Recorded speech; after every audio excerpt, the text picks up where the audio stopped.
Rating of oleum find out कर ली, तो formula आ गया। तो अब हमारे पास आ गया था, लिखो range of oleum rating.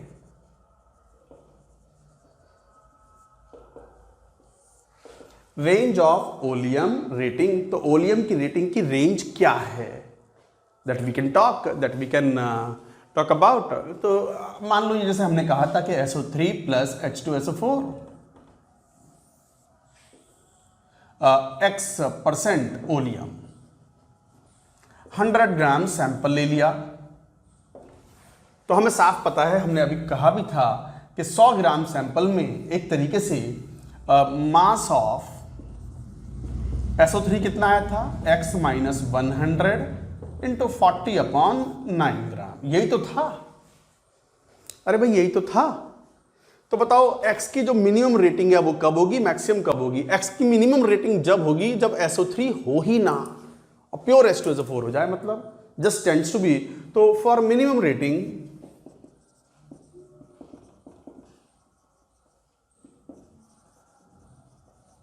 Of oleum, mass of SO3 जो मास है दैट को जीरो कर दो, लिमिटिंग कंडीशन फाइंड आउट करने के लिए। तो for minimum rating of the oleum mass of SO3 को जीरो कर दो। तो मास ऑफ SO3 को जीरो करोगे तो फिर x मिनिमम बन गया minus 100 into 40/9 is equal to 0। तो x मिनिमम की वैल्यू आ गई 100%। Minimum rating of the oleum can be 100%। अच्छा, मैक्सिमम के लिए, for maximum rating of oleum, maximum rating of oleum के लिए क्या करना होगा, मास ऑफ H2SO4 को जीरो कर दो और मास ऑफ SO3 मैक्सिमम ले लो 100 ग्राम। भाई टोटल मिक्सचर ही 100 ग्राम है, उस 100 ग्राम में प्योर SO3 ले लो, मतलब H2SO4 जीरो ले लो।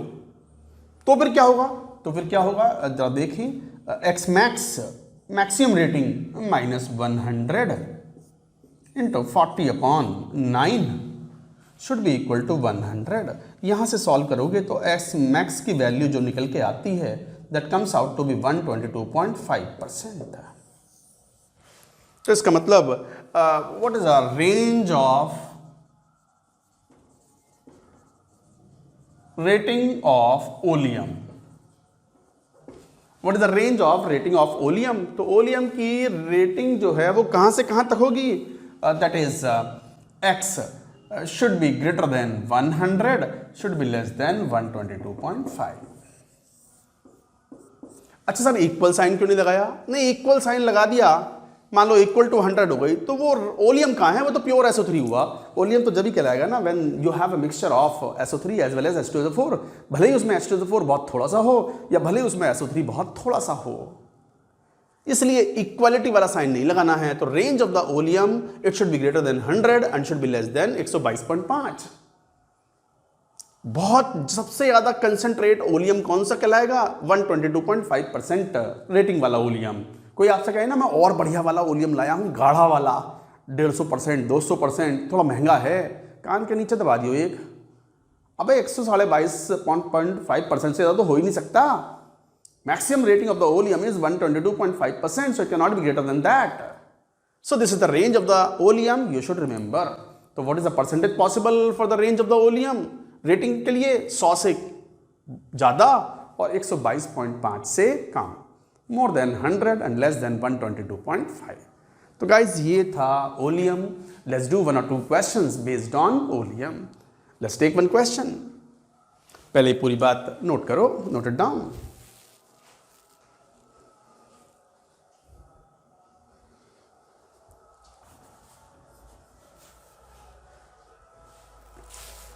क्वेश्चंस लेते हैं। मान लो एक क्वेश्चन ऐसे कह दें,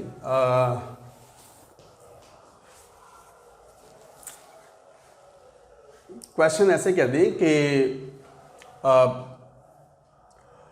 50 gram of an oleum sample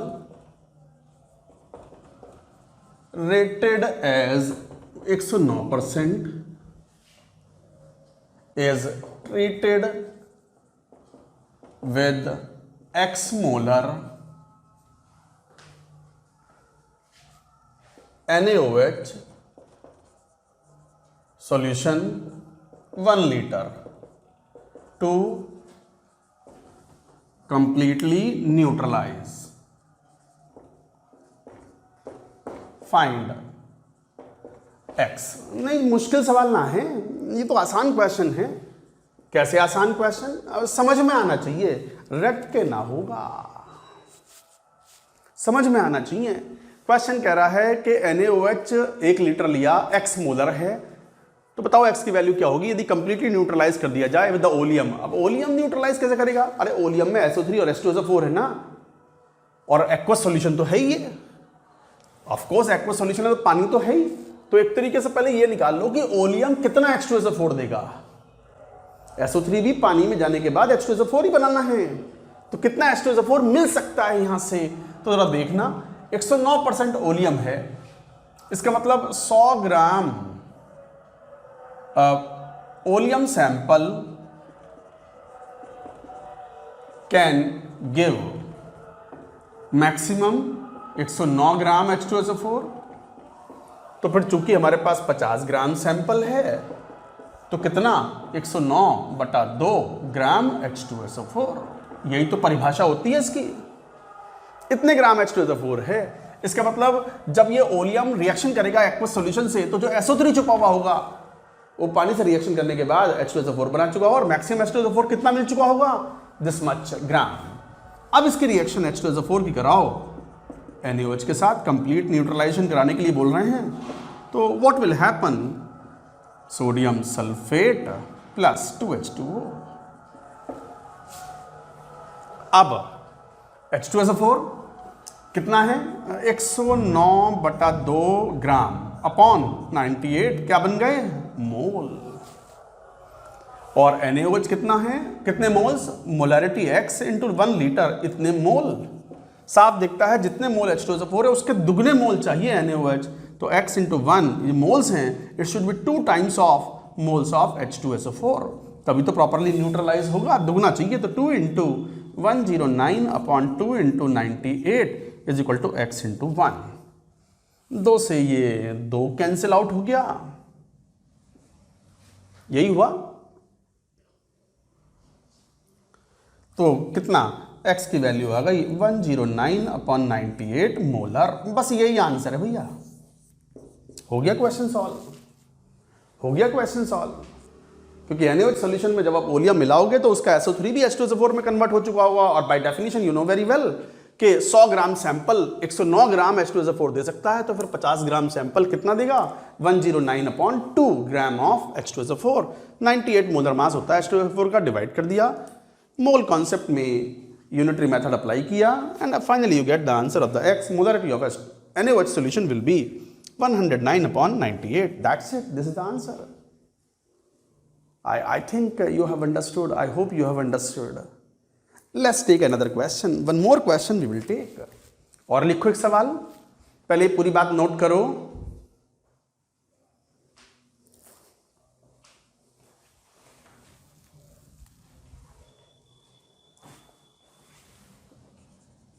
And let's take another question. मान लो क्वेश्चन ऐसा हो कि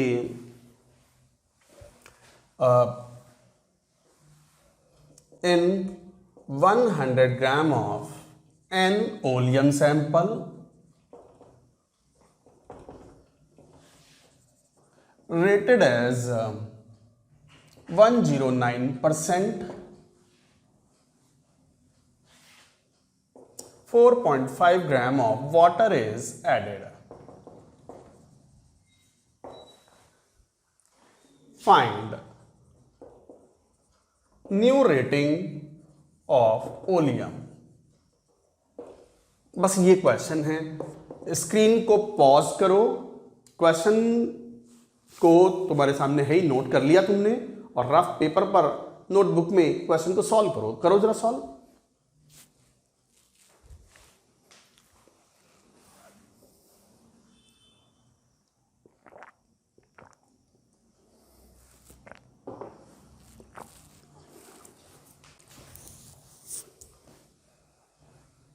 क्या आंसर आया जरा देखना। 100 ग्राम ओलियम सैंपल है जिसकी 109 ग्राम 9% रेटिंग है। इसका मतलब उसमें 9 ग्राम वाटर मिलाओगे तो पूरा का पूरा SO3 H2SO4 में कन्वर्ट हो जाएगा। बट आपने 9 ग्राम पानी मिलाया नहीं, आपने कम मिलाया है। कितना? 4.5%। तो इसका मतलब ये हुआ कि आपने 100 ग्राम सैंपल में 4.5 ग्राम पानी मिला दिया। तो अब टोटल मास कितना हो गया उस ओलियम सैंपल का? 104.5 ग्राम। और अभी कितना और पानी मिलाने का स्कोप है? 4.5 ग्राम। तो फिर ओलियम की रेटिंग तो हमेशा 100 पे दी जाती है। तो फिर 100 ग्राम ऐसे सैंपल में कितना पानी मिलाएं ताकि पूरा SO3 H2SO4 में कन्वर्ट हो जाए? तो क्या बोलोगे? 104 ग्राम, 104.5 ग्राम ओलियम। अभी भी ओलियम ही है ये। ओलियम सैंपल में sample can add 4.5 gram of water to convert SO3 into H2SO4। तो इसका मतलब 100 ग्राम ओलियम सैंपल में कितना? तो 4.5 upon 104.5 into 100।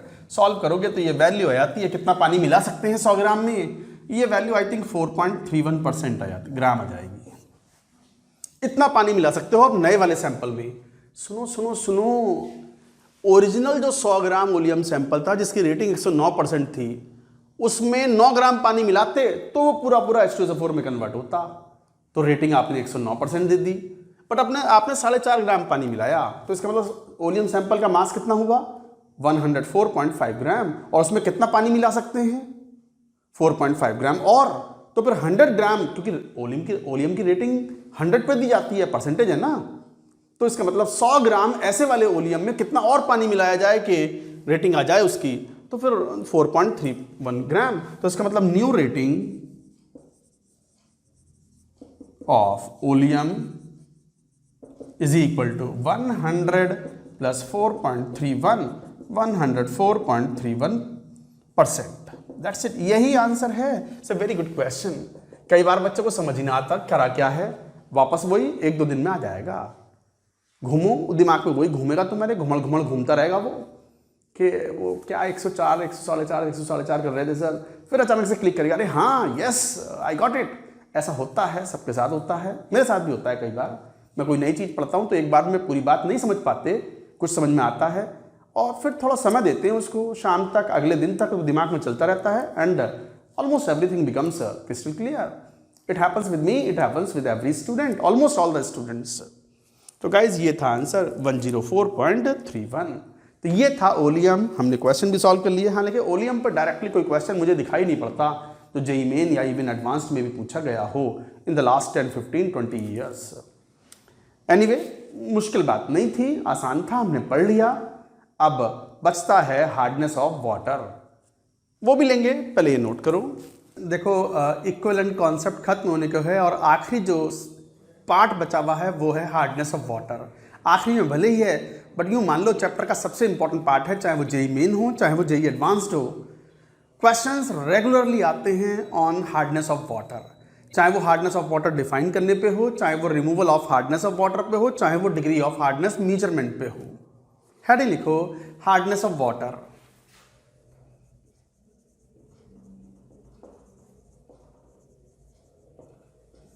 Hardness of water, what is hard water, what is soft water. Hard, हाँ लेकिन 9वीं 10वीं में भी बच्चों को इंट्रोडक्शन इन बात का दिया जाता है। हार्ड वाटर वो है जो साबुन के साथ झाग नहीं बनाता और एक तरीके से वो कई मायनों में अनसुटेबल है। नहा रहे हैं तो नहाते समय हार्ड वाटर से नहा रहे हो तो पता चला साबुन लगा रहे हैं, बहुत सारा साबुन लगा लिया, रगड़ लिया, मुंह धो रहे हैं, झाग ही ना बन रहे हैं तो बड़ी इरिटेशन सी फील होती है। तो hard water is not suitable for many such purposes. तो लिखो hard water does not produce leather with soap. Soap के साथ झाग नहीं बनाता। सोप क्या होते हैं? हैवी फैटी एसिड्स होते हैं। Sodium potassium salts are, soaps are sodium potassium salts of heavy fatty acids जैसे C17H35COK और C17H35CONA, इस टाइप से। फॉर एग्जाम्पल और भी कई टाइप के सोप्स होते हैं। तो सोप्स आर सोडियम और potassium salt of heavy fatty acids, ये मिसेल बनाते हैं with the organic impurity. Soap forms micelle with organic impurity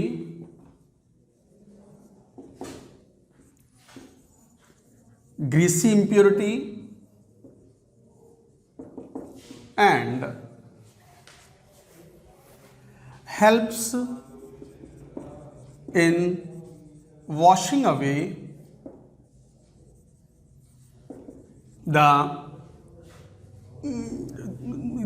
micelles with water। तो देखो कहने का मतलब ये हुआ कि साबुन जो होते हैं, मान लो अब मैं मुंह धो रहा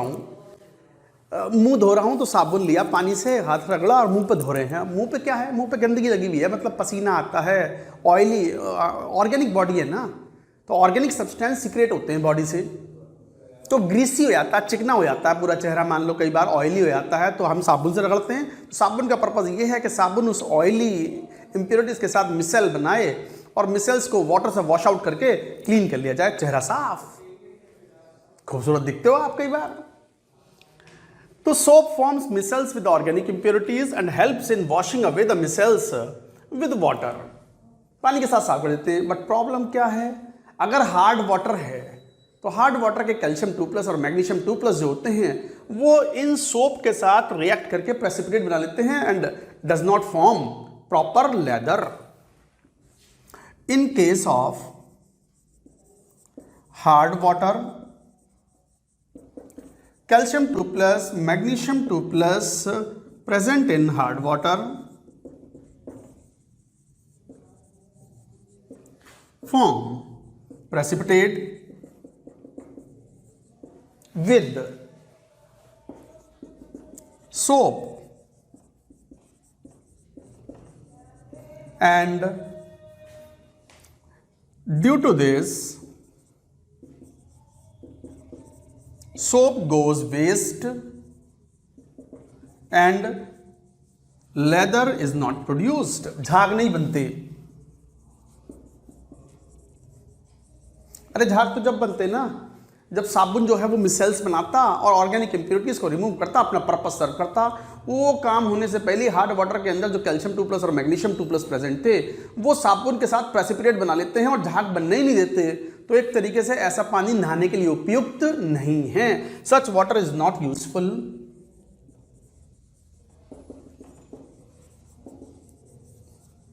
फॉर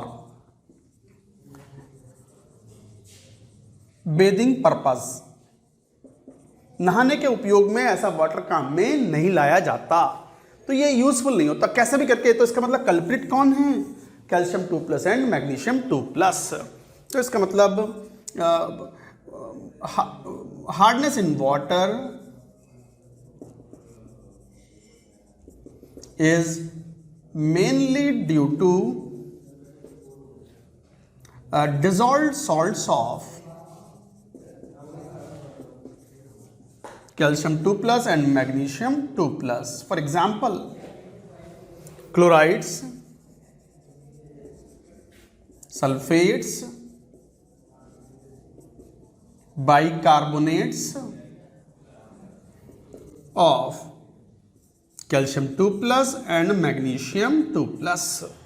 तो hardness in water is mainly due to the dissolved salts of calcium 2+ and magnesium 2+।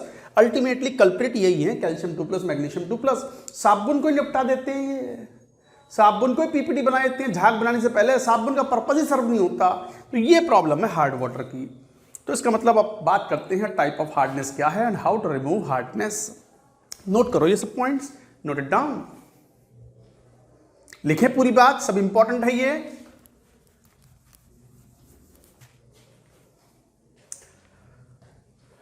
Type of hardness.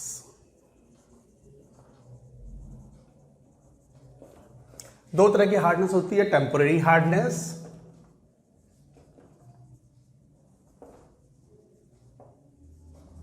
Temporary hardness इसलिए बोलते हैं क्योंकि ये बड़ी आसानी से रिमूव हो जाती है by just boiling, can be removed by boiling hard water, बड़ी आसानी से रिमूव हो जाता है, इसलिए बोलते हैं इसे टेम्पररी हार्डनेस। एक होती है permanent hardness.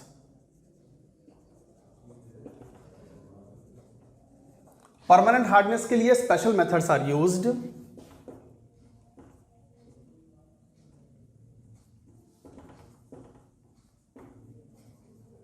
Are employed to remove it.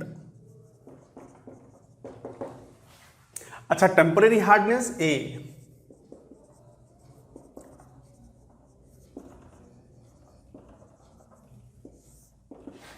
temporary hardness, it is due to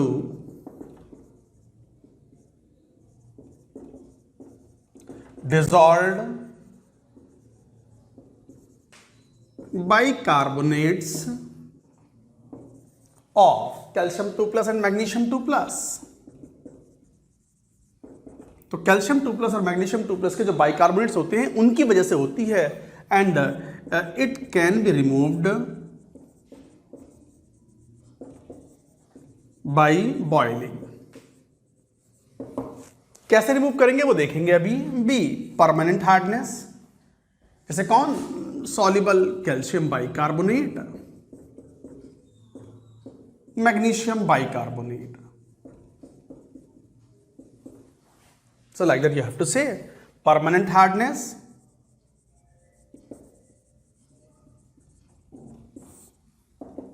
it is due to dissolved chlorides, sulfates of mainly calcium 2+ and magnesium 2+ ions। तो कैल्शियम 2+ और मैग्नीशियम 2+ के डिजॉल्व क्लोराइड्स एंड सल्फेट्स की वजह से होते हैं। Special methods इस्तेमाल किए जाते हैं, जैसे कौन, soluble calcium chloride, magnesium sulphate,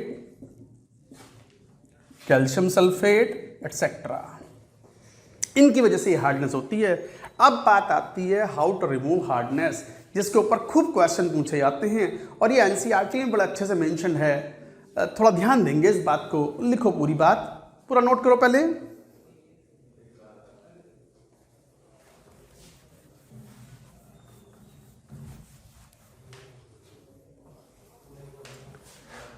methods of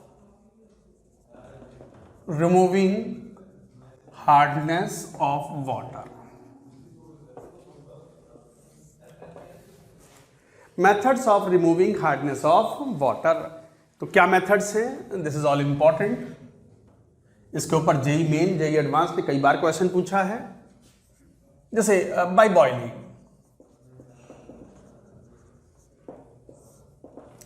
for removing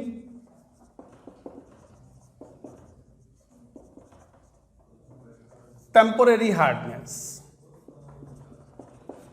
temporary hardness remove करने में काम आता है by boiling. So what do we do, boil करते हैं। तो बॉयल करने से जैसे कैल्शियम बाइकार्बोनेट है, आप बॉयल करते हो तो कैल्शियम कार्बोनेट का व्हाइट पीपीडी बनता है, H2O liquid plus CO2 gas. Gas तोड़ गई, कैल्शियम कार्बोनेट जो है वो प्रेसिपिटेट बन गया, छान के अलग कर लिया, हट गए कैल्शियम आयन। भाई हार्डनेस मेजरली किसकी वजह से है, कैल्शियम 2+ और मैग्नीशियम 2+ की वजह से। तो कैल्शियम 2+ और मैग्नीशियम 2+ प्रेसिपिटेट बना लेते हैं इस टाइप से। अच्छा, ये बड़ा इंपॉर्टेंट पॉइंट है, मैग्नीशियम बाइकार्बोनेट को हीट करते हो, दिस इज वेरी इंपॉर्टेंट, गलती करते हैं students.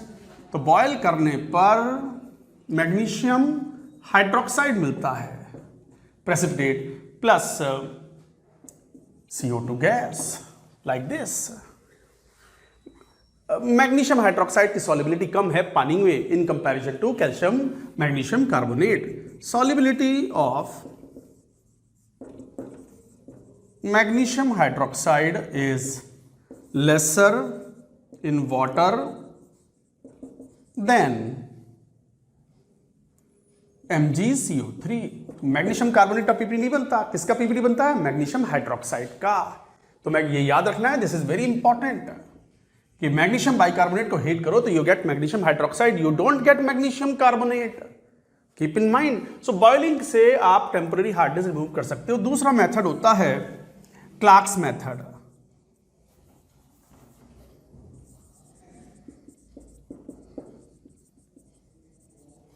Clark's method by using slaked lime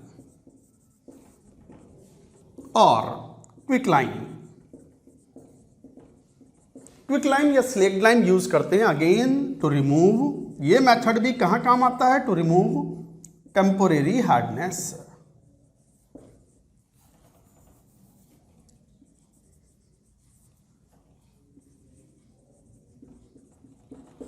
temporary hardness के लिए काम में लेते हैं इसको। तो क्या करते हैं, जैसे मान लो कैल्शियम बाइकार्बोनेट है, आपने कैल्शियम हाइड्रोक्साइड मिलाया, स्लेक्ड लाइम। एस ब्लॉक में हम सब सिखा चुके हैं कि what is slaked lime, what is quick lime, what is limestone, what is soda lime and all that. तो कैल्शियम कार्बोनेट का पीपीटी बन जाता है। हट गए कैल्शियम कार्बोनेट, छान के अलग कर लेंगे व्हाइट कलर का PPT, this is white PPT and you get CO2 plus H2O। तो गाइज इस तरीके से you have to do it, you can do 2 और 2 4, तो 2H2O भी आ जाएगा यहाँ, 2 CO2 भी आ जाएगा। नहीं कार्बोनेट तो आ गए, यहां पर CO2 नहीं आएगा, like this.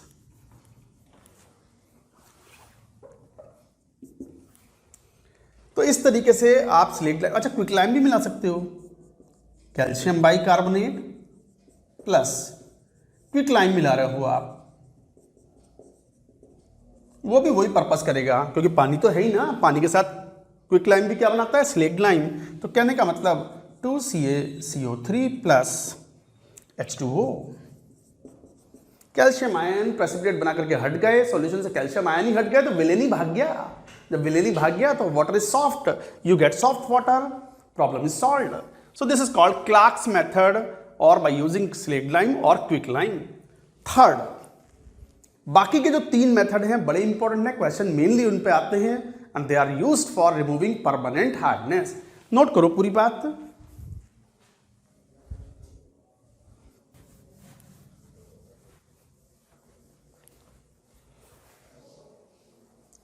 Now third method जो हम यूज करते हैं दैट इज परम्यूटेड मेथड और जियोलाइट मेथड।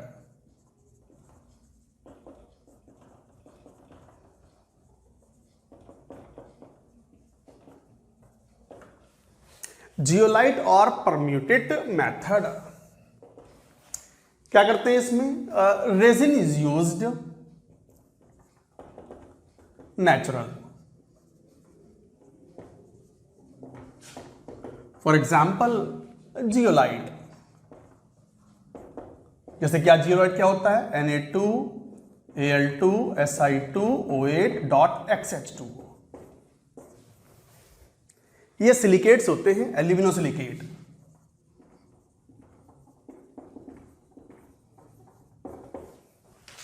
अच्छा वैलेंसी भी सेटिस्फाई करा के देख लो। सोडियम की वैलेंसी 1 तो 2 चार्ज, एल्यूमिनियम की वैलेंसी 3 तो 3 दूनी 6, 6 और 2 8, और सिलिकॉन की वैलेंसी कितनी होती है? +4 तो 4 दूनी 8, 8 और 6 14 और 2 16, 16, 8 दूनी 16, negative charge, balanced. So Na2Al2Si2O8.XH2O, this is natural resin, zeolite बोलते हैं इसको हम। एल्यूमिनोसिलिकेट है ये सब, और ये एल्यूमिनोसिलिकेट क्या करते हैं? प्रेसिपिटेट बनाते हैं विद द कैल्शियम 2+। तो टू रिमूव, किसके लिए इस्तेमाल करते हैं? To remove permanent hardness. इन्हें कई बार हम ऐसे भी रिप्रेजेंट करते हैं, Na2R। R मतलब रेजिन, ये रेजिन को रिप्रेजेंट करता है, तो नेचुरल रेजिन है। कैटायन एक्सचेंज करते हैं ये, तो एक तो यही लिख लो, जियोलाइट एक्सचेंज कैटायन। कैटायन को एक्सचेंज करते हैं ये। कैटायन को एक्सचेंज कैसे करते हैं? Na2R है, यही है जियोलाइट, जिसे परम्यूटेड भी बोलते हैं हम, परम्यूटेड मेथड भी बोलते हैं। और जो विलेन है वो कौन है? Calcium 2+ and magnesium 2+। क्या करेंगे? पीपीटी बना देंगे, तो CaR का पीपीटी या MgR का पीपीटी बन जाएगा, प्रेसिपिटेट। और कौन आयन में आ गया? Na+। Na+ does not cause hardness, does not cause hardness. Na+ does not cause hardness. तो ये रेजिन यूज करते हैं हम। रेजिन कैल्शियम 2+ और मैग्नीशियम 2+ के साथ पीपीटी बनाता है। विलेंस हट गए, छान के फेंक दिया सॉलिड को, और जो पानी बना वो सॉफ्ट वाटर बना हमारे पास। तो ये कैटायन रेजिन हुआ। अच्छा, यहीं पे एक नोट लिखो, ये जेई मेन ने पूछा भी है और एनसीईआरटी में मेंशन है, ये एग्जाम्पलर में मेंशन है। तो जेई मेन के अंदर ये आ भी चुका है, जो सिंथेटिक रेजिन होते हैं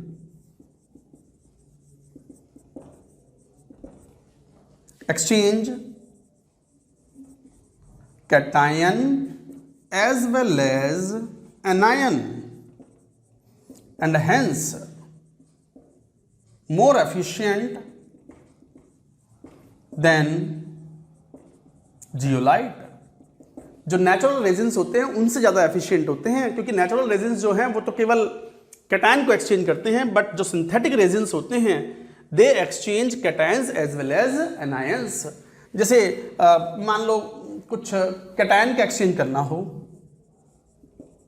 कैटायन एक्सचेंज, तो हम यूज करते हैं जैसे RCOOH। R एक हैवी हाइड्रोकार्बन बेस होता है, लार्ज हाइड्रोकार्बन फ्रेमवर्क, मतलब एक बहुत बड़ा सा एल्काइल ग्रुप होगा ये। फ्रेमवर्क का मतलब ये हुआ लार्ज हाइड्रोकार्बन फ्रेमवर्क, ये होता है। तो ये रेजिन हुआ, ये है रेजिन। अब मान लो कैल्शियम सल्फेट है CaSO4, ये हार्डनेस कॉज कर रहा है, तो क्या करेगा ये पीपीटी बना लेगा, RCO ट्वाइस Ca का पीपीटी बनके कैल्शियम 2+ को निपटा दिया, और साथ में कौन जनरेट हुआ? अगर यहां 2 ले लिया तो 2H प्लस SO4 2-। पीपीटी बनके अलग कर दिया, साथ में एनायन एक्सचेंज भी करोगे। इसमें कोई हाइड्रोक्सिल ग्रुप वाला सब्सटेंस लोगे, जैसे कौन? जैसे मान लो RNH3OH, इस टाइप का कंपाउंड। ये क्या करेगा? ये एनायन एक्सचेंज करेगा, और एनायन कौन? जैसे सल्फेट आयन था, सल्फेट आयन को ही खा जाएगा और क्या बना लेगा? It is like RNH3 twice SO4, ये बन गया। और प्लस साथ में यहां 2 ले लो, 2OH-, यहां से जो H+ बना और ये OH- बना, दोनों कंबाइन कर लेंगे तो H+ एंड OH- तो दुश्मन होते ही हैं एक दूसरे के। क्या बना लेंगे? Water. Almost boiled water is obtain, almost distilled water is obtain, almost distilled water is obtain using the synthetic resin. तो सिंथेटिक रेजिन मतलब जिनको लेबोरेटरी में हम तैयार करते हैं, तो सिंथेटिक रेजिन जो होते हैं वो ऑलमोस्ट डिस्टिल वाटर देते हैं, कैटायन को भी एक्सचेंज करते हैं और एनायन को भी एक्सचेंज करते हैं। ये जेई मेन ने पूछा question, this question was asked in JEE Main. तो बच्चों ये सब पॉइंट्स थे, you are suppose to remember this. ये था जियोलाइट मेथड। वॉशिंग सोडा भी इस्तेमाल करते हैं, उसका नाम ही इसलिए है वॉशिंग सोडा। डिटर्जेंट में मिलाते हैं उसको ताकि वाटर सॉफ्ट हो जाए। तो लिखो 4th, पूरी बात नोट करो।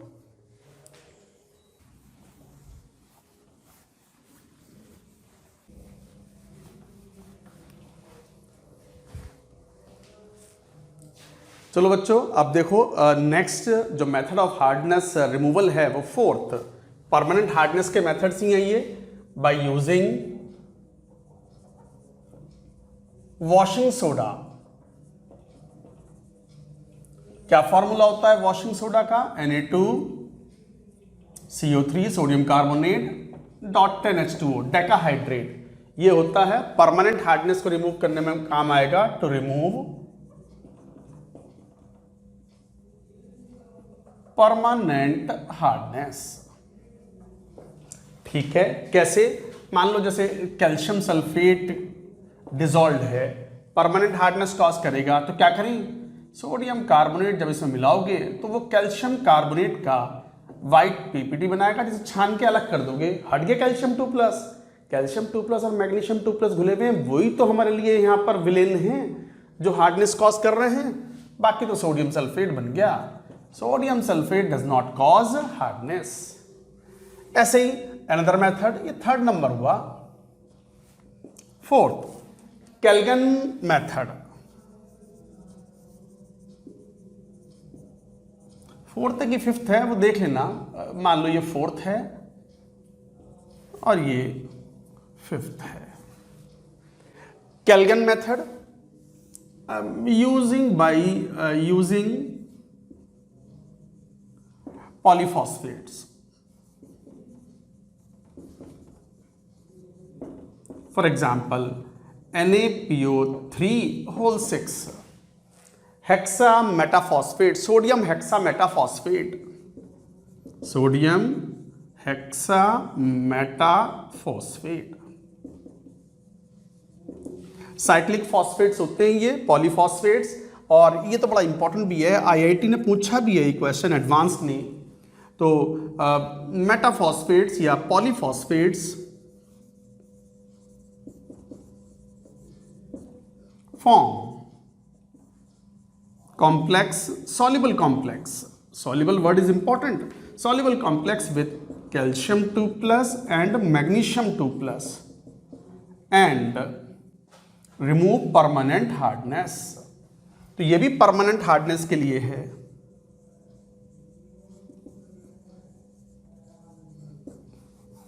for permanent hardness,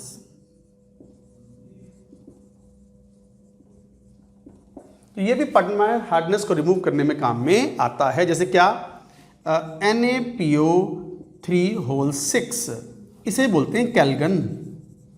केल्गन मेथड का मतलब ये केल्गन है, केल्गन। और कई बार इसको Na6PO3(6).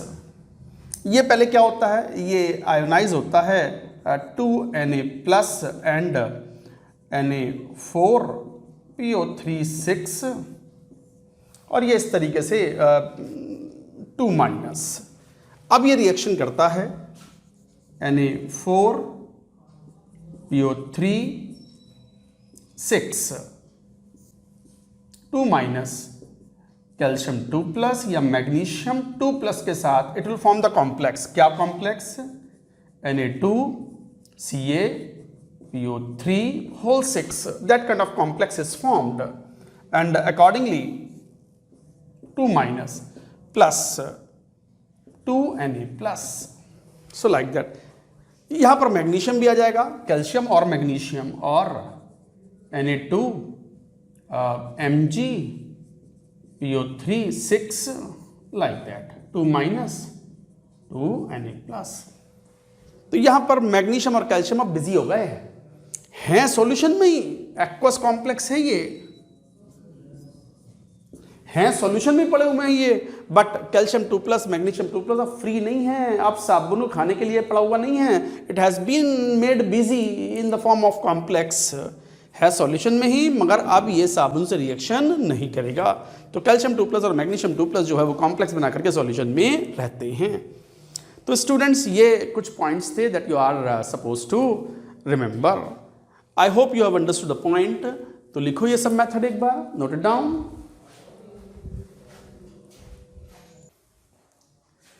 चलिए अब बात करेंगे डिग्री ऑफ हार्डनेस की। डिग्री ऑफ हार्डनेस की जरूरत क्यों पड़ती है? आपके पास हार्ड वाटर है और हार्ड वाटर के मान लो 2 या 3 सैंपल अलग अलग रखे हुए हैं। कोई ज़्यादा हार्ड होगा, कोई कम हार्ड होगा।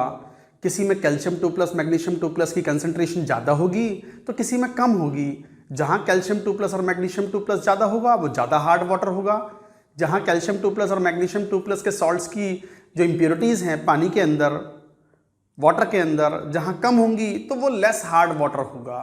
तो degree of hardness is the measure of extent of hardness present in water. तो एक टर्म लिखेंगे degree of hardness.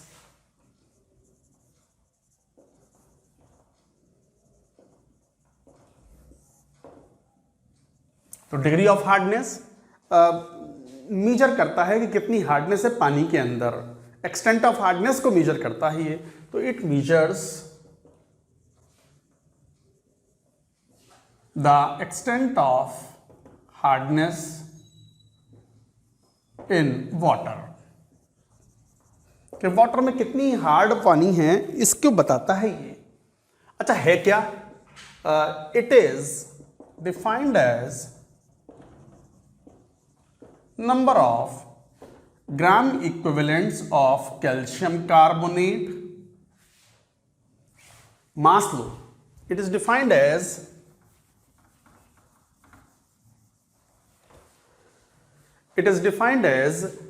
the mass of calcium carbonate equivalent to all the hardness causing substance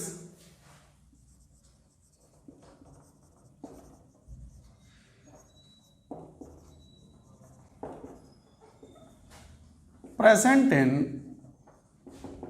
10 to the power 6 gram of water। Unit, इसकी unit है, unit is ppm, parts per million.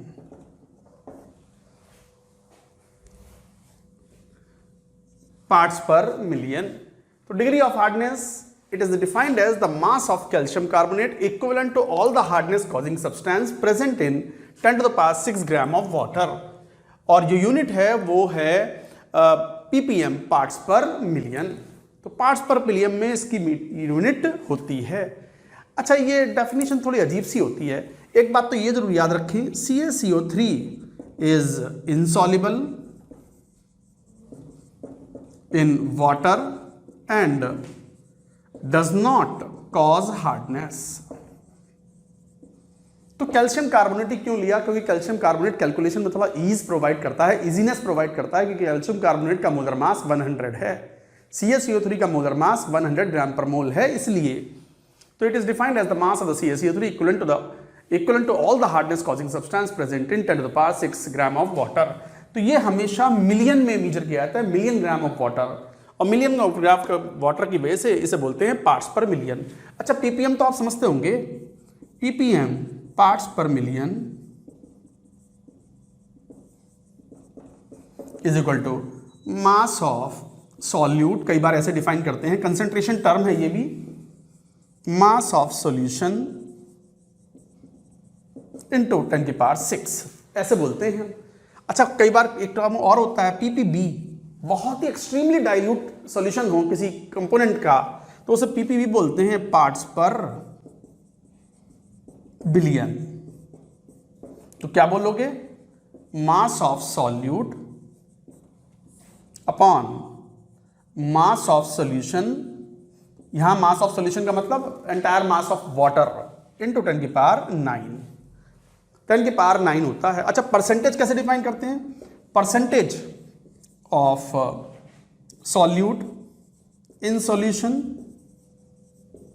Percentage 100 पर define होता है, million define होता है 10 की power 6 पर, billion define होता है 10 की पावर 9 पर, और percentage of solute in solution is mass of solute upon mass of solution into 100। तो इस तरीके से ये डिफाइन होते हैं। अब बात आती है ये डिग्री ऑफ हार्डनेस कैलकुलेट कैसे करते हैं, वो मैं बताता हूं। प्रोसीजर बहुत आसान है, मैं एग्जांपल लेकर के बात समझाता हूं, फिर एक दो क्वेश्चन सॉल्व करेंगे उसके ऊपर, and that's it, chapter will come to an end. पहले ये पूरी बात नोट करो, नोट इट डाउन।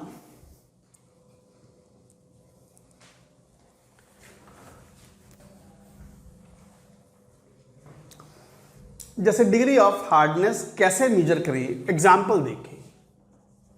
मान लो आपसे कोई कह दे कि 1 लीटर वाटर सैंपल है,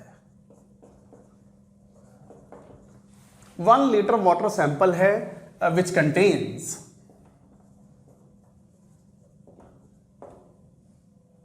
मान लो कुछ ऐसे बोल दें x gram of sodium chloride, y gram of magnesium sulphate, dissolved impurities हैं ये, and z gram of calcium bicarbonate and p gram of,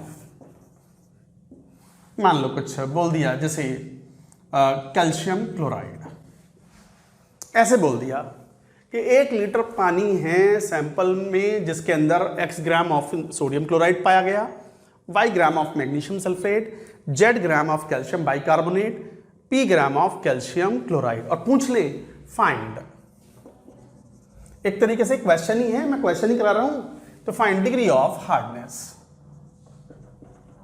ये कैसे फाइंड आउट करें? तो पहले एक काम करो, चलो एक क्वेश्चन ही था, मैं इसका सॉल्यूशन बताना हो तो कैसे बताएंगे। आप पहले जो सैंपल ऑफ वाटर है जिसमें हार्डनेस कॉजिंग सब्सटेंस है उन्हें टिक मार दो, और जो हार्डनेस कॉज नहीं करते उसका कोई पर फर्क नहीं पड़ता हम पर। NaCl does not cause any hardness. Magnesium sulphate dissolve है तो वो हार्डनेस कॉज करेगा, कैल्शियम बाइकार्बोनेट भी टेम्पररी हार्डनेस कॉज करता है तो वी हैव टू टिक, और कैल्शियम क्लोराइड भी हार्डनेस कॉज करता है, तो जो हार्डनेस कॉजिंग सब्सटेंस है उन्हें पहले टिक मार लो, मार लिया। अब क्या कॉन्सेप्ट था कि it is the mass of the CaCO3 which is equivalent to the number of gram equivalents of all hardness causing substance in million gram of water. Million gram of water, जरा ध्यान दो, जरा देखना, number of gram equivalents of all hardness causing substance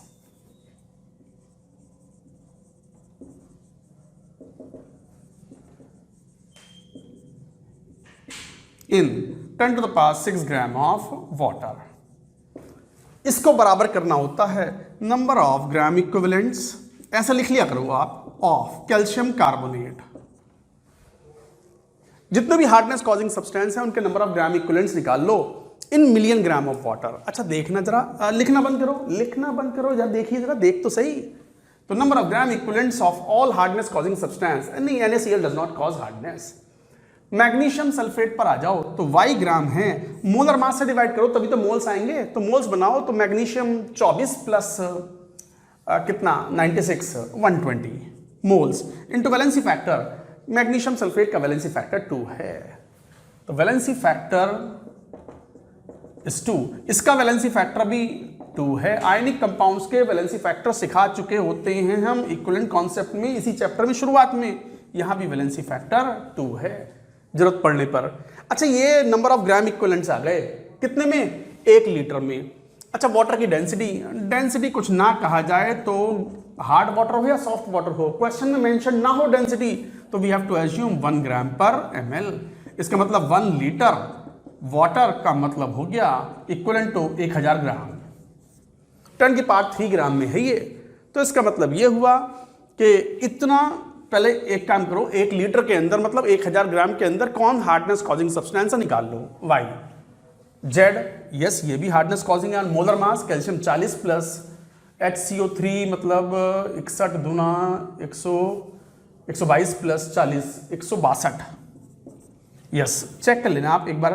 valency factor 2 plus hardness causing P gram upon molar mass calcium 40 plus 71 111 into valency factor 2। ये है hardness causing substance के ग्राम equivalents 10 की power 3 ग्राम में, तो फिर 10 की पावर 6 ग्राम में कितना होगा? 10 की पावर 6 अपॉन 10 की पावर 3। अरे यूनिटरी मेथड रे, 10 की पावर 3 ग्राम में इतने ग्राम इक्विवेलेंट्स हैं, तो 10 की पावर 6 ग्राम में कितने होंगे? Density of water is taken in the question as 1 gram per ml if not mention in the question. आ गए hardness causing substance in million, तभी तो यूनिट ppm आएगी। और what is the number of gram equivalents of calcium carbonate? Mass of calcium carbonate upon molar mass 100 into valency factor 2। बस solve कर लो। ये जो यहां से मास ऑफ कैल्शियम कार्बोनेट आएगा यही है डिग्री ऑफ हार्डनेस भैया, यही है degree of hardness in ppm। Parts per million. Question solve कर दिया मैंने, यही है डिग्री ऑफ हार्डनेस। तो ये तो मैंने एक जनरल क्वेश्चन सॉल्व कर दिया। चलो एक दो स्पेसिफिक क्वेश्चन आप सॉल्व करके बताओ। नोट डाउन द क्वेश्चन, पहले पूरी बात नोट करो, जरूरत पड़े तो 2 बार इसको देखो, अच्छे से नोट्स बनाएं बढ़िया से।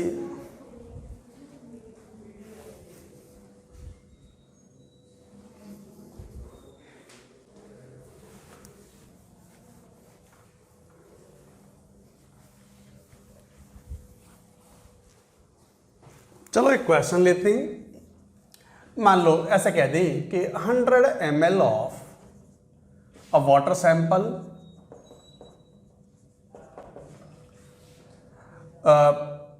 is found to contain, मान लो कुछ ऐसे बोल दें 30 ppm ऑफ कुछ ले लो, मान लो मैग्नीशियम सल्फेट और 162 ppm of calcium bicarbonate and 43 ppm of potassium chloride. Find degree of hardness.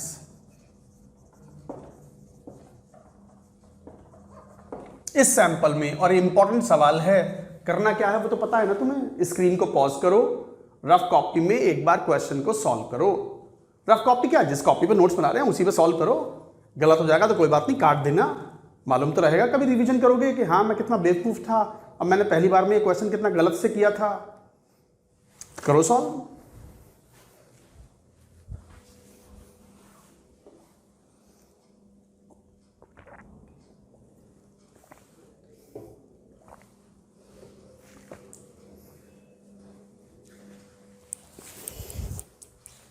देखो भाई क्वेश्चन, ऑलरेडी ये पार्ट्स पर मिलियन है। इस 100 ml की कोई वैल्यू ही नहीं है इस क्वेश्चन में। ऑलरेडी ये पार्ट्स पर मिलियन है, मतलब मिलियन ग्राम ऑफ वाटर के अंदर 30 ग्राम MgSO4 है। तो MgSO4 एक तरीके से क्या हो गया, 30 ग्राम इन 10 की पावर 6 ग्राम ऑफ वाटर। यही तो है ppm का मतलब। तो इस 100 ml की तो कोई वैल्यू नहीं है ये, बल्कि बच्चों को कंफ्यूज करने के लिए डेटा दिया हुआ होता है। कई बार कॉन्सेप्ट क्लियर होने चाहिए यूनिट्स के। और साथ ही साथ कैल्शियम बाइकार्बोनेट ये भी दिया है 162 ग्राम इन 10 की power 6 gram of water. But इसको लेने की जरूरत ही नहीं, because KCl does not contribute in hardness of water. KCl की वजह से हार्डनेस होती नहीं, हार्डनेस होती है dissolved salts of calcium and magnesium 2+। तो बस सॉल्व कर लो। Mass of calcium carbonate upon molar mass 100 into valency factor 2, ये है gram equivalents of calcium carbonate is equal to gram equivalents of all hardness causing substance. ये दोनों 30 upon molar mass 24 plus 96 120 into valency factor 2 plus 162 upon 162 into valency factor what, ये भी 2, और ये ppm में ही है, पर मिलियन। करिए सॉल्व। ये 2 0, 3 चौक 12 4, 2 दूनी 4, और ये पूरा 2.5 ढाई आ गया। तो मास ऑफ कैल्शियम कार्बोनेट तो निकल के आया वो 50 इंटू 100 125, यही हुआ। तो यही है बस ग्राम, इतने ग्राम कैल्शियम कार्बोनेट के इक्विवेलेंट हुआ। तो इसका मतलब डिग्री ऑफ हार्डनेस कितनी हो गई, कैलकुलेशन चेक कर लेना एक बार। तो degree of hardness is equal to 125 ppm। तो बस यही था 2.5, और ये मान लो कितना 1.25 125 ppm। This is the degree of hardness. I hope you have clear. एक आध क्वेश्चन और भी लेते हैं, चलिए नोट करो इसको।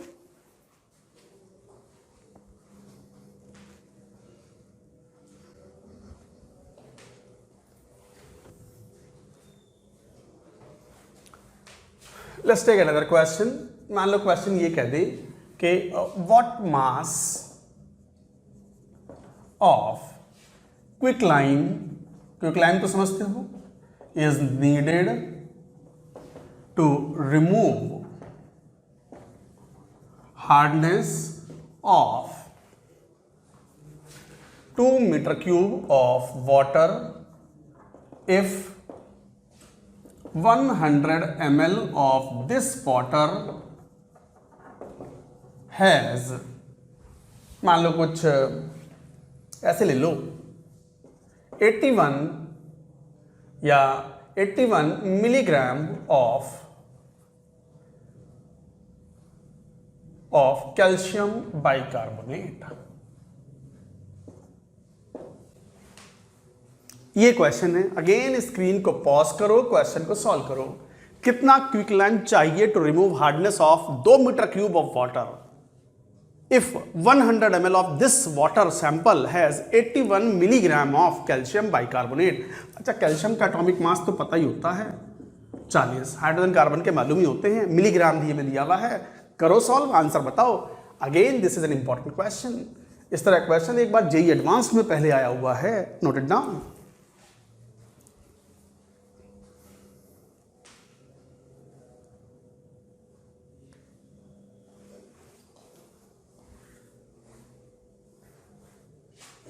क्या आंसर देखो जरा।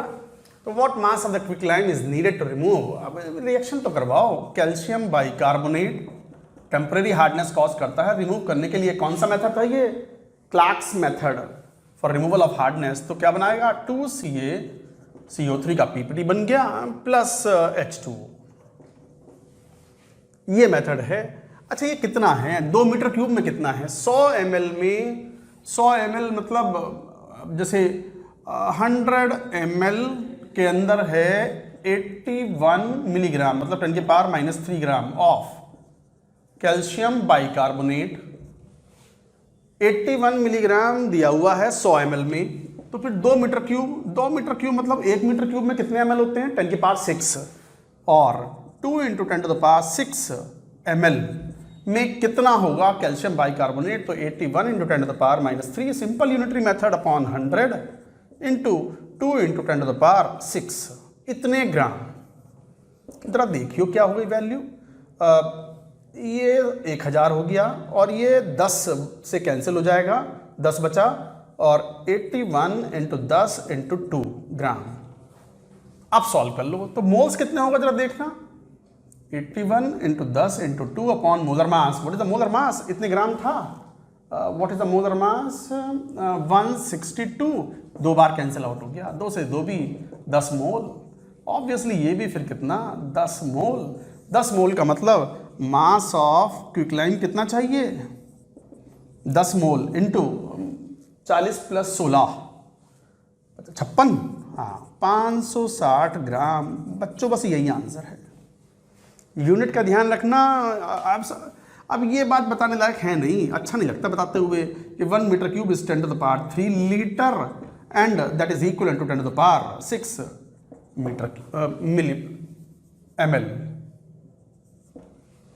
और सेंटीमीटर क्यूब। तो ये था। अच्छा, वाटर की डेंसिटी कुछ ना दी जाए तो हमें क्या माननी है? 1 ग्राम पर ml।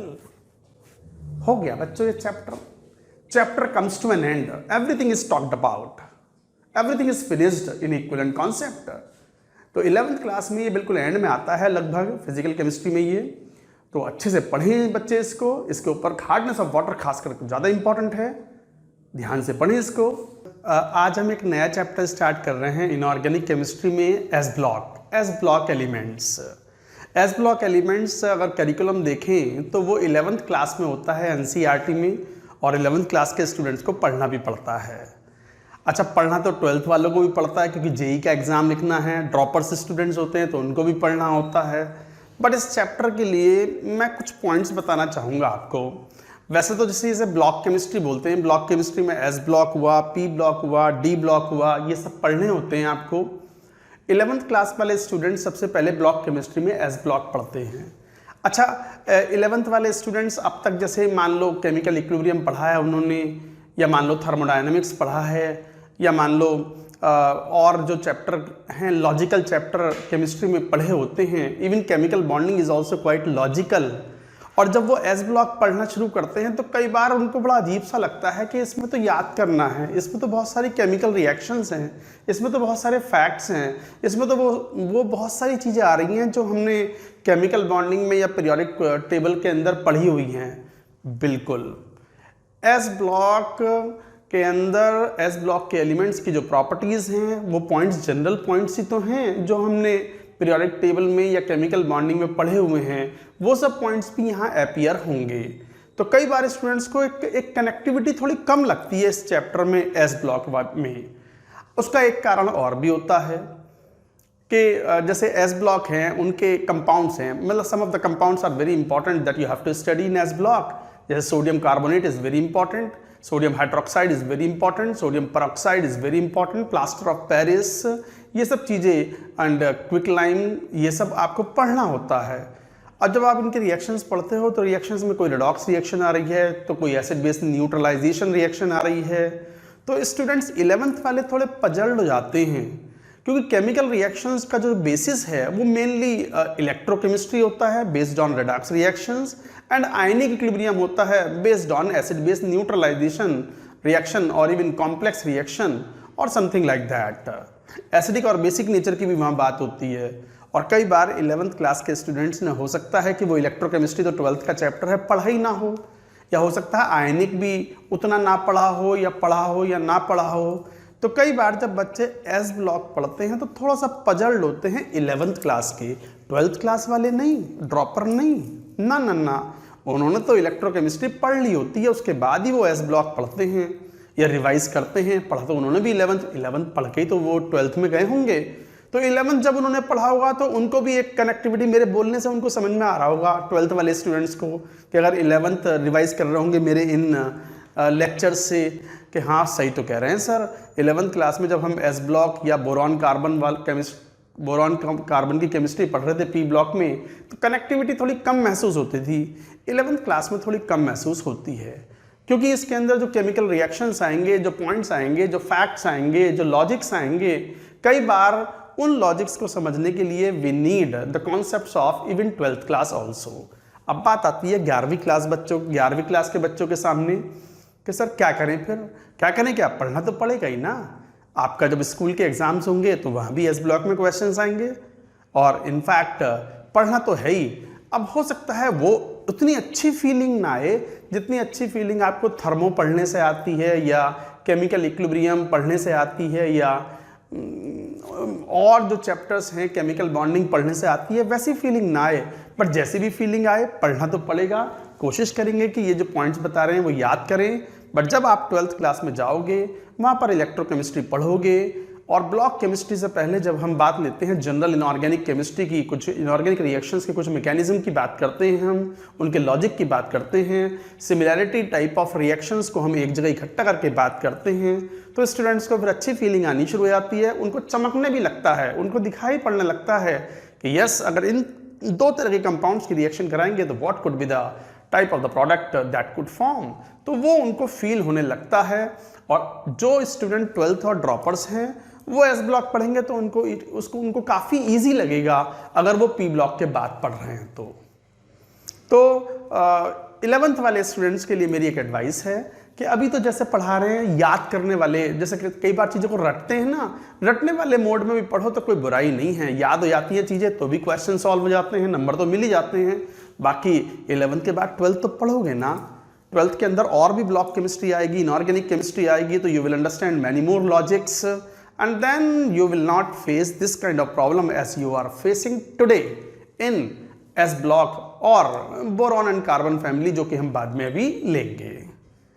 ये 11th क्लास वालों के लिए मेरी तरफ से थोड़ा सा एक इंट्रोडक्शन था कि S ब्लॉक को पढ़ें तो थोड़ा सा लॉजिक को बीच बीच में थोड़ा सा कॉम्प्रोमाइज़ करना पड़ सकता है और चीज़ों को याद रखें, राइट। तो चलिए एस ब्लॉक एलिमेंट्स हेडिंग लिखेंगे। एस ब्लॉक एलिमेंट्स में we have to study two groups, group 1 and group 2, alkali and alkaline earth metals. तो हेडिंग लिखो the S block elements.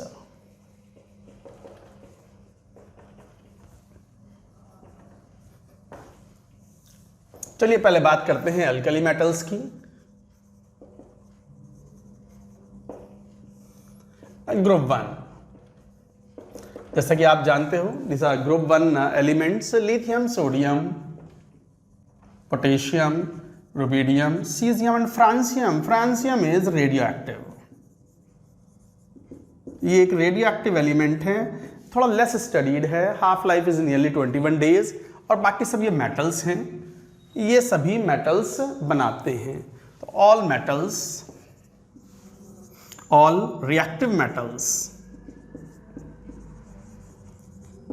Reactive metals हैं stored in kerosene oil.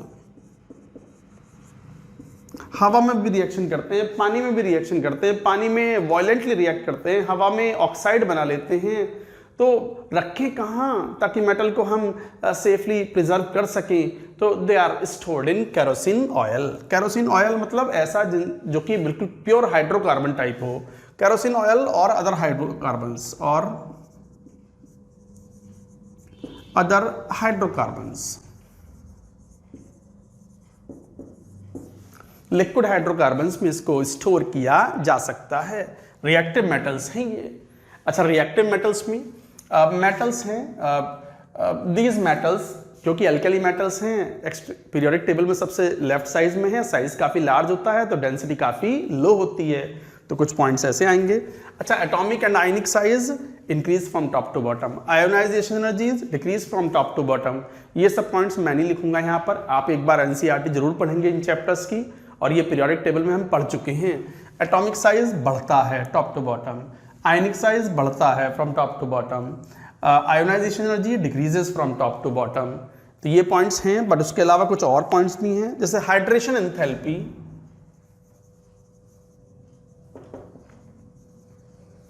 Hydration enthalpy decrease from top to bottom, from top to bottom due to increasing size. यही कारण है जैसे lithium plus sodium plus potassium plus rubidium plus caesium plus decreasing hydration enthalpy.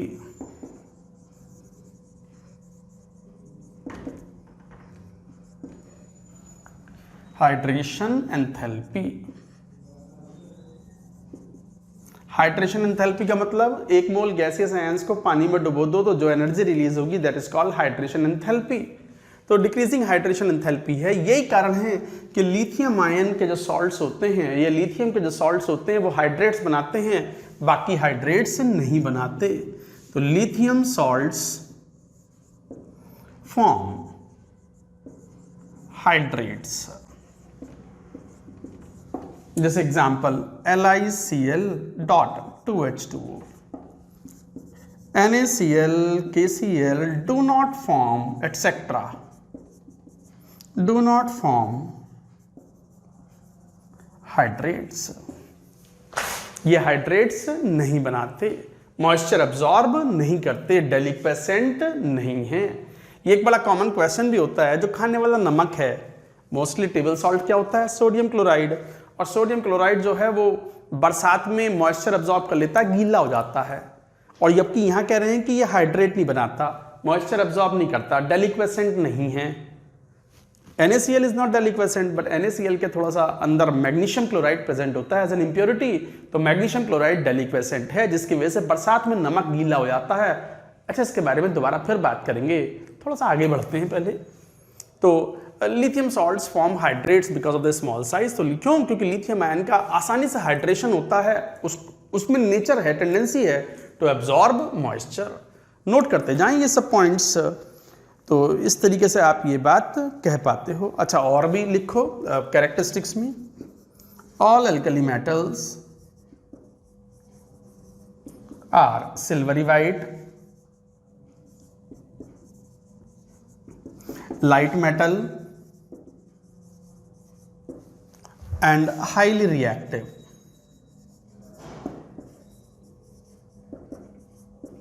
Soft मतलब इतनी कि sodium potassium can be cut with knife, sodium potassium can be cut with knife.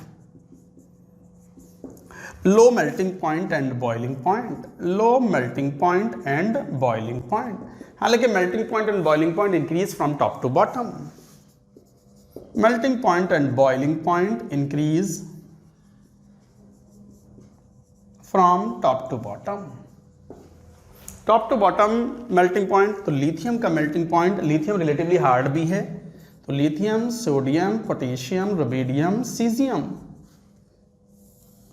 Melting point, boiling point, इस तरीके से ये घटते हैं। तो decreasing hardness, melting point, boiling point.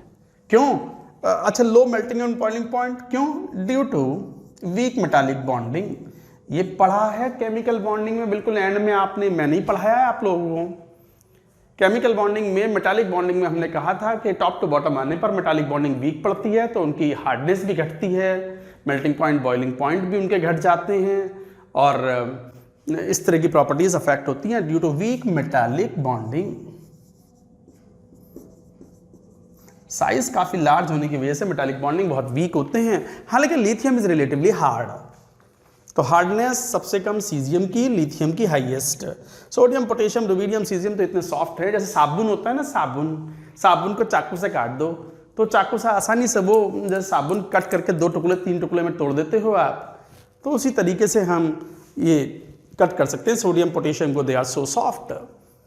Melting point, boiling point के ये ऑर्डर हैं। अच्छा, डेंसिटी भी घटती हैं, जैसे जनरल है ये, लाइट मेटल हैं, हाईली रिएक्टिव हैं, सॉफ्ट हैं, low melting point, boiling point. Density increases from top to bottom, but उसमें एक एक्सेप्शन है पोटेशियम का, वो याद रखना है। पहले ये पूरी बात नोट करो, और भी पॉइंट्स आएंगे, नोट इट डाउन।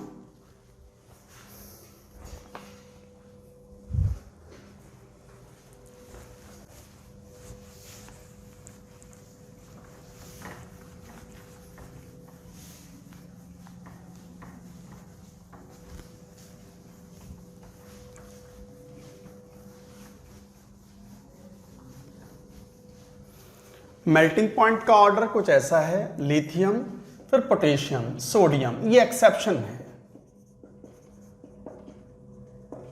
उसके बाद फिर रुबिडियम, सीजियम, इंक्रीजिंग डेंसिटी।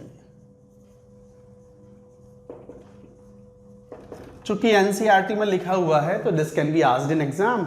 याद रखें, जेई मेन में तो आजकल हर कुछ जो कुछ एनसीईआरटी में लिखा है, they can ask anything, so that you, तो डेंसिटी जो है वो काफी कम होती है, but increases from top to bottom. तो इस तरीके से आप ये बात कहते हो। बहुत ही इंपॉर्टेंट पॉइंट होता है, very important, flame test. Alkali metals और एल्कलाइन अर्थ मेटल्स दोनों के लिए ही बड़ा कैरेक्टरिस्टिक पॉइंट है, ये पॉइंट ऑफ डिफरेंस भी है बाकी के मेटल्स से। These metals give the characteristic colour in the oxidising flame, Bunsen flame. So alkali metals give characteristic color, alkali metals give characteristic color in oxidizing Bunsen flame.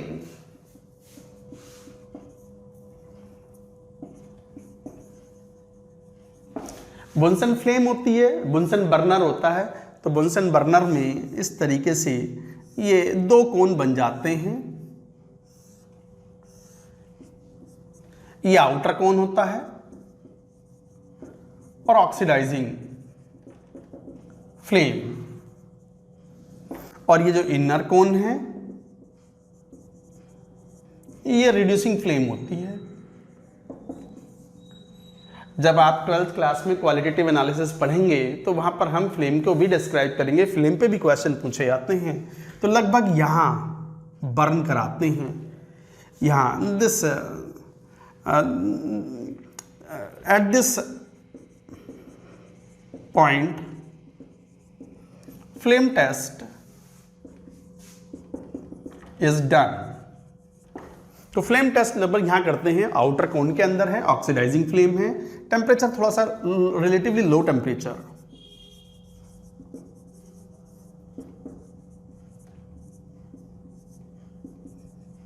थोड़ा सा temperature, क्योंकि temperature highest जो होता है वो lower कोन के जहां top पे होता है, somewhere here temperature is high temperature, highest temperature जो है, और यहां लगभग इधर लगभग 1/3 of the height of the outer cone, उस पे यहाँ ऑक्सीडाइजिंग फ्लेम में हम ये फ्लेम टेस्ट करवाते हैं जहाँ टेम्परेचर थोड़ा कम रहता है। हालांकि ये फ्लेम टेस्ट भी क्वालिटेटिव एनालिसिस में डिटेल में आपके सामने आएगा। तो फ्लेम टेस्ट होता है, फ्लेम टेस्ट में क्या होता है, alkali metals and alkaline earth metals और उनके कंपाउंड सॉल्ट्स, जब हम फ्लेम टेस्ट में उनको हीट करते हैं तो उनके सॉल्ट्स में जो इलेक्ट्रॉन्स होते हैं या उन मेटल्स में जो इलेक्ट्रॉन्स होते हैं they get excited because of the energy, और एक्साइटेशन के बाद जब वो नीचे फॉल डाउन करते हैं, ये एटॉमिक स्ट्रक्चर में पढ़ा था आपने कि जब एनर्जी देते हो तो electrons get excited, outer electrons get excited, और जब फॉल डाउन करते हैं तो फिर इमिशन स्पेक्ट्रम शो करते हैं। इमिशन स्पेक्ट्रम में अगर विजिबल फोटॉन्स इमिट आउट होते हैं तो दे show the characteristic colour. Same thing here, characteristic colour is shown because of the D excitation of electrons after absorbing energy. तो कलर क्या है, ये कलर बड़े इंपॉर्टेंट हैं, वेरी इंपॉर्टेंट करके lithium, sodium, potassium, rubidium, caesium, lithium, sodium, potassium, rubidium, caesium. Francium की तो हम बात ही नहीं करते, रेडियो एक्टिव है, थोड़ा कम स्टडीड है और ना हमसे सवाल पूछे जाएं। ये बहुत important, crimson red, this is yellow, potassium is violet और lilac, rubidium is red violet and cesium is blue.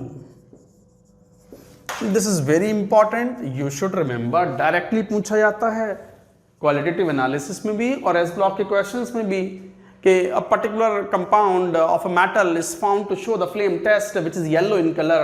Yellow बोलते ही आपके दिमाग पे पॉइंट आना चाहिए, the salt may be of sodium salt. तो this is an importance that you will realize in qualitative analysis. Guys note करें, flame test is important.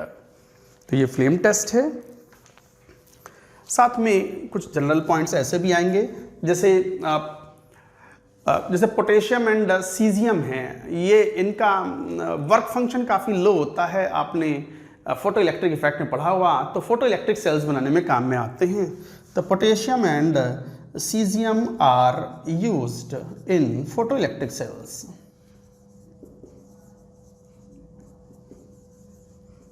Due to low work function,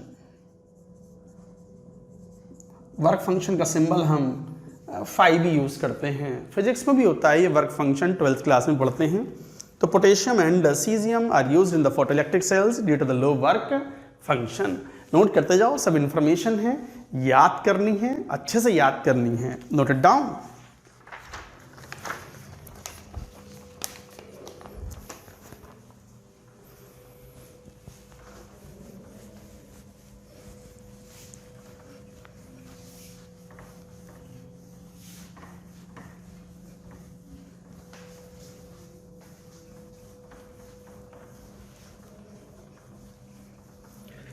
चलिए guys, ये कुछ general physical properties की बात की, alkali metals and general properties. Now chemical behaviour की बात करें।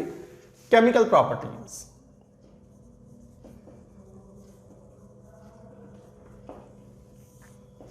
केमिकल बिहेवियर कैसा होगा, रिएक्टिविटी टुवर्ड्स एयर,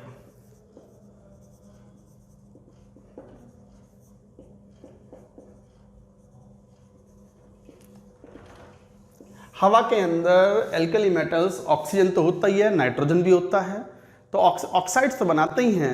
ऑक्साइड के साथ कई बार लार्जर साइज के परऑक्साइड और सुपर ऑक्साइड्स भी बनाते हैं, बट लिथियम की एक खास बात है, वो ऑक्साइड भी बनाता है और नाइट्राइड भी बनाता है। And this is the exceptional behaviour of the lithium and this is called diagonal relationship.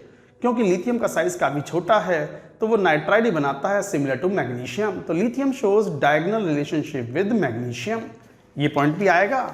तो पॉइंट वाइज, अच्छा, इन जनरल मेटल्स की reactivity increases from top to bottom. तो reactivity of metal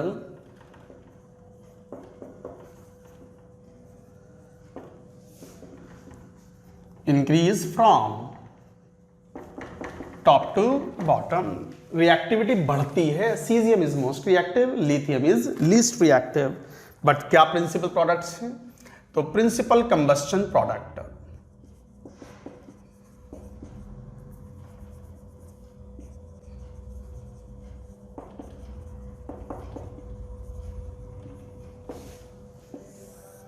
principal combustion products में lithium, जैसे मान लो यहाँ lithium, sodium, potassium, rubidium, caesium. Oxide कौन बनाएगा? परऑक्साइड कौन बनाएगा? सुपर ऑक्साइड कौन बनाएगा? ऑक्साइड वो जहां पर ऑक्सीजन -2 ऑक्सीडेशन स्टेट में हो। डेफिनेशन ये है, परऑक्साइड वो जहां पर ऑक्सीजन -1 में हो, और यहाँ ऑक्सीजन -½ ऑक्सीडेशन स्टेट में हो। ये डेफिनेशंस होती हैं।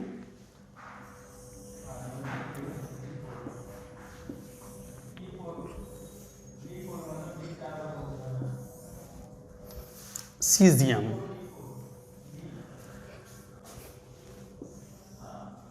जैसे लिथियम मेनली Li2O बनाता है, मेजर प्रोडक्ट, जबकि Li2O2 भी थोड़ा सा बन जाता है जो कि माइनर प्रोडक्ट है।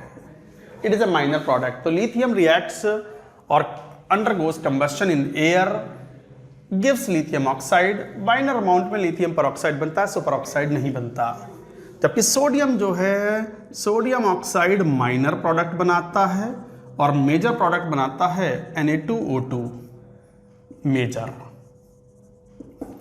सुपर ऑक्साइड नहीं बनाता। जबकि पोटेशियम, रुबिडियम, सीजियम ना परऑक्साइड बनाते ना ऑक्साइड बनाते, दे mainly super oxide.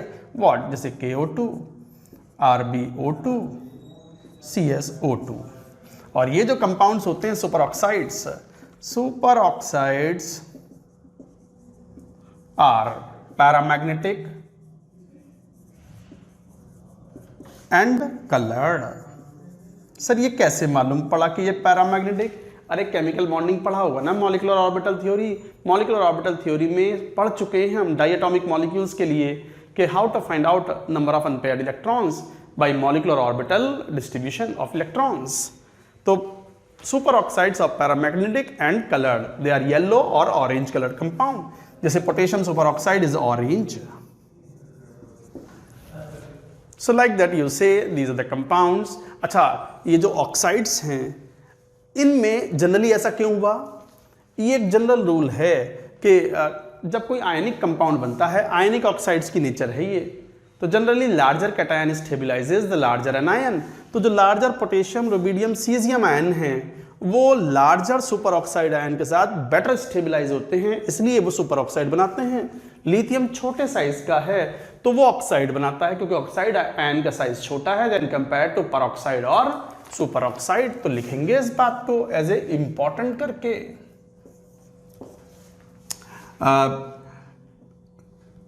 Smaller ion, smaller cation stabilises smaller anion and larger cation stabilizes larger anion। तो larger cation stabilizes larger anion, smaller cation stabilizes smaller anion, and this is called lattice effect। इसे lattice effect बोलते हैं। Lattice effect का मतलब ये हुआ कि lattice के अंदर, मतलब जो आयनिक कंपाउंड का क्रिस्टल बनता है, उस क्रिस्टल के अंदर सिमिलर साइज के आयंस ज़्यादा अच्छी पैकिंग शो करते हैं, ज़्यादा अच्छी उनके अंदर पैकिंग अच्छी होती है, तो वो एक कॉम्पैक्ट स्ट्रक्चर बनाते हैं and that is a more stable structure. तो याद रख लेंगे, smaller cation stabilises smaller anion, larger cation stabilises larger anion. यही कारण है कि larger potassium ion, rubidium ion, cesium ion tend to form superoxides, tend to form superoxides। Air में burn करने पर, ऑक्सीजन के साथ रिएक्शन करने पर larger cation potassium, rubidium, caesium जो है वो सुपर ऑक्साइड्स बनाते हैं, जबकि छोटे आयन ऑक्साइड्स या परऑक्साइड्स बना सकते हैं। Sir this is the concept, this is all very important. हालांकि इसमें और भी बात आएंगी, इसके हाइड्रोलिसिस की भी बात करेंगे कि ऑक्साइड्स, सुपर ऑक्साइड्स, परऑक्साइड्स पानी से रिएक्शन करके किस तरीके से बिहेवियर शो करेंगे। ये पहले नोट करो पूरी बात को, note it down.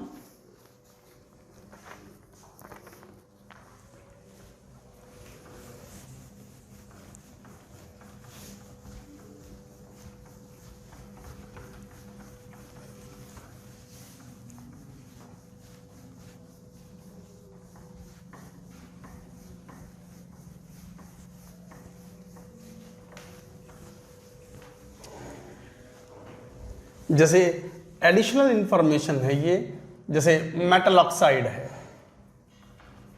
M2O, alkali metal में पानी से रिएक्शन कराओ तो they will form hydroxide. Sodium hydroxide बन जाएगा, सोडियम ऑक्साइड को पानी में घोलो तो। और यदि परऑक्साइड है M2O2, ये परऑक्साइड आयनिक कंपाउंड है, सॉलिड होंगे। अगर पानी लिया है, पानी से रिएक्शन करा रहे हैं, और कोल्ड वाटर लिया है, थोड़ा ठंडा पानी किया है, रूम टेम्परेचर से भी थोड़ा कम रखा है, तो फिर ये बना लेगा मेटल हाइड्रोक्साइड का solution plus H2O2 will be form hydrogen peroxide. But यही अगर मान लो वाटर थोड़ा वार्म ले लिया तो फिर ये डिकम्पोज हो जाता है, MOH बनता है, H2O2 नहीं मिल पाता, H2O2 डिकम्पोज हो जाता है H2O liquid plus O2 gas is liberated out. In fact याद भी रखो, ये बात याद भी रखो, क्यों क्या हुआ, वार्म करने पर H2O2 अनस्टेबल है, डिकम्पोज हो जाता है, तो याद रखें H2O2 हीट करने पर डिकम्पोज हो जाता है H2O प्लस हाफ O2। तो H2O2 रिलेटिवली अनस्टेबल कंपाउंड है, unstable compound and easily decompose on heating to give O2 gas. अच्छा, इसके अलावा एक और बहुत इंपॉर्टेंट पॉइंट, MO2 जो कि सुपर ऑक्साइड है, सुपर ऑक्साइड का पानी के साथ बिहेवियर थोड़ा अलग है। H2O लिक्विड जब वाटर से रिएक्शन कराओगे तो हाइड्रोक्साइड बनेगा, H2O2 भी बनेगा और O2 भी बनेगा अगर कोल्ड वाटर ले रहे हैं। और यदि आपने हॉट वाटर लिया, मान लो H2O ये लिया, हॉट वाटर, गर्म पानी लिया, तो बस ये H2O2 डिकम्पोज हो जाएगा और बनेगा क्या, MOH प्लस H2O प्लस ये H2O2 भी टूट करके क्या बना देगा, O2 ही बना देगा। So these are the products. तो इसका मतलब ध्यान दो, अगर कोई O2 दे रहा है तो O2 तो एक अच्छा ऑक्सीडाइजिंग एजेंट है, तो any species which can furnish O2 then will be a good oxidizing agent. जैसे any species furnishing hydrogen will be a good reducing agent. तो याद भी रखना है कि super oxides are better oxidizing agent than peroxides, which is much more than oxides. Decreasing oxidizing power,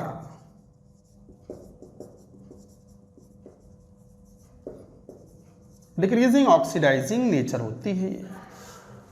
अच्छा, oxides have no oxidizing nature, no oxidizing nature in general। तो mainly oxidizing nature किनकी होती है, peroxides and super oxide. They are very good oxidizing agents. तो they are very good oxidizing agents. OA मतलब oxidizing agent, RA मतलब reducing agent. तो super oxide and peroxides are the good oxidizing agents. These all reactions are very important. अच्छा, इसी में एक और information थी, हम बात कर रहे थे एल्कली मेटल्स का कंबस्टन प्रोडक्ट्स क्या बनेंगे इन एटमॉस्फेरिक एयर। अब एयर में तो N2 भी है, केवल लिथियम ही है, ये भी एक इंपॉर्टेंट पॉइंट है। On combustion in air only lithium forms nitride. तो लिथियम जैसे रिएक्शन करता है, अब N2 के साथ Li3N भी बनाएगा और O2 के साथ Li2O भी बनाएगा। ये पानी से रिएक्शन करेगा, तो अब ये भी दिखाया है, मेटल ऑक्साइड मेटल हाइड्रोक्साइड बना लेंगे, LiOH बना लेगा। और ये पानी से रिएक्शन करेगा, तो ध्यान दो LiOH के साथ साथ ammonia will be liberated, ammonia will be liberated. तो अमंग एल्कली मेटल्स केवल लिथियम ही है जो ऑक्साइड के साथ साथ नाइट्राइड भी बनाएगा। बाकी सोडियम, पोटेशियम, रुबिडियम, सीजियम केवल ऑक्साइड बनाएंगे, परऑक्साइड या सुपर ऑक्साइड ही बना सकते हैं, but they will not form nitride. तो this is the exceptional behaviour of lithium, और ये बात तो हम कह ही रहे हैं कि लिथियम एक्सेप्शनल बिहेवियर शो करता है अमंग द एल्कली मेटल्स। क्यों? Because of the small size. You will learn it later. It shows better properties similar to the magnesium which is alkaline earth metal. तो guys ये सब points थे। अच्छा, इसको mix मत होने देना, ये था पॉइंट। कट तो नहीं गया, मैं एक बार जरा चेक कर लूँ, जरा एक बार ध्यान देख लें इसको। नहीं सही है, पूरी बात आ रही है, नोट करो पूरी बात।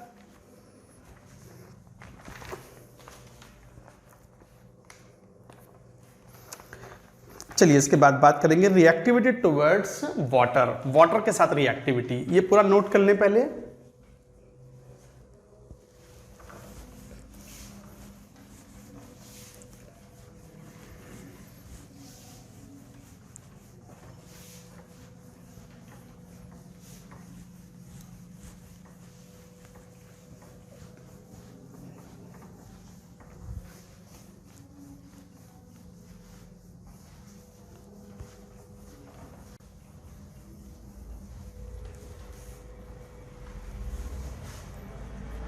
बी,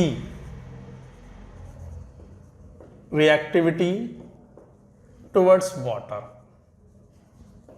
अच्छा, ये अभी हमने थोड़ी देर पहले बात कही थी, एल्कली मेटल्स बहुत ज़्यादा रिएक्टिव नेचर के होते हैं, ना हवा में रख सकते हो खुला उनको, और ना पानी में रख सकते हो, पानी से भी रिएक्शन करते हैं, वायलेंटली रिएक्ट करते हैं एक्सेप्ट लिथियम।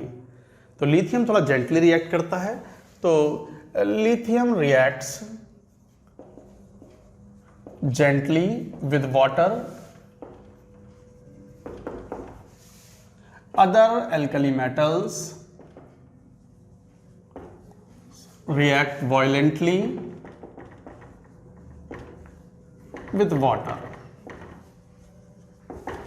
पानी के साथ वायलेंटली रिएक्ट करते हैं, वायलेंटली मतलब एक्सप्लोजिवली, एक्सप्लोजिवली बहुत तेजी से रिएक्शन होती है, बहुत फास्ट रिएक्शन होती है। अच्छा, रिएक्टिविटी का ऑर्डर हम पहले ही कह चुके हैं, लिथियम की रिएक्टिविटी कम है, सीजियम की रिएक्टिविटी मैक्सिमम है, एंड टॉप टू बॉटम आने पर reactivity of the metals increases. तो lithium reacts gently with water. तो क्या इनफैक्ट जैसे मान लो M सॉलिड है, वाटर से रिएक्शन कराओगे तो it forms MOH plus half H2 gas. तो hydrogen gas is liberated out. In fact ये भी एक बड़ा इंपॉर्टेंट पॉइंट है कि these metals liberate H2 gas when reacted with the species having acidic hydrogen। Acidic hydrogen जैसे कहाँ होता है? ROH में एल्कोहल, RCOOH, इस टाइप के, जैसे C2H2, इस तरह के जो कंपाउंड्स होते हैं, कार्बोक्सिलिक एसिड हो गया, अल्कोहल्स हो गए, एसिटिलाइड्स या एसिटिलीन हो गया, एसिडिक हाइड्रोजन है इसमें, HCl हो गया, H2SO4 हो गया, एटसेट्रा। इनके साथ रिएक्शन कराओ, दे विल लिबरेट हाइड्रोजन। तो जैसे सोडियम मेटल है, आप इसकी रिएक्शन ROH से करा दो, RCOH से कराओ, C2H2 से कराओ, HCl से कराओ, H2SO4 सॉल्यूशन से कराओ, क्या बना देगा ये हाइड्रोजन गैस लिबरेट करेगा। और साथ ही साथ जैसे मान लो RONA बना लेगा, या RCONA बना लेगा, या Na2C2 बना लेगा, सोडियम एसिटिलाइड, एसिटिलीन के साथ रिएक्ट, ये एसिटिलीन है, और ये सोडियम एसिटिलाइड बनता है, कार्बाइड्स होते हैं। तो लाइक दैट। और मान लो HCl के साथ NaCl बना लेगा, H2SO4 के साथ सोडियम सल्फेट बना लेगा, एटसेट्रा।